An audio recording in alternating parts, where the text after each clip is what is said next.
जी से कहा कि आप तो हमेशा भ्रमण करते रहते हैं, इसलिए आप कोई ऐसी घटना बताइए जिससे आप हैरान हो गए हों।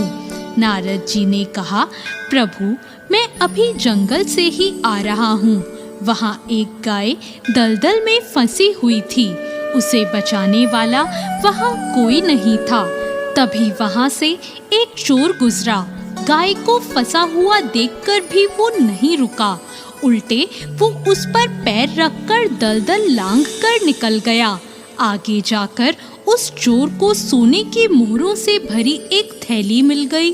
थोड़ी देर बाद वहां से एक वृद्ध साधु भी गुजरा। उसने उस गाय को बचाने की पूरी कोशिश करी।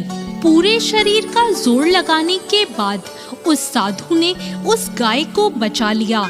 लेकिन मैंने देखा कि गाय को दलदल से निकालने के बाद वो साधु आगे जाकर एक गड्ढे में गिर गया और उसे चोट लग गई।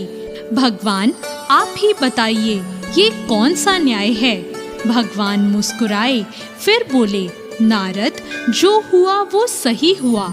जो चोर गाय पर पैर रखकर भागा था, उसकी किस्मत में तो उस दिन खजाना लिखा था, लेकिन उसके इस पाप के कारण उसे केवल कुछ मोहरें ही मिली। वहीं उस साधु को गड्ढे में इसलिए गिरना पड़ा क्योंकि उसके भाग्य में उस दिन मृत्यु लिखी थी, लेकिन गाय को बचाने के कारण उसके पुण्य बढ़ गए और उसकी मृत्यु एक छोटी सी चोट में बदल गई। इंसान के कर्म ही उसका भाग्य तय करते हैं। भगवान की ये बात सुनकर नारद जी संतुष्ट हो गए। इसलिए हमें अपने जीवन में हमेशा अच्छे कर्म करते रहने चाहिए।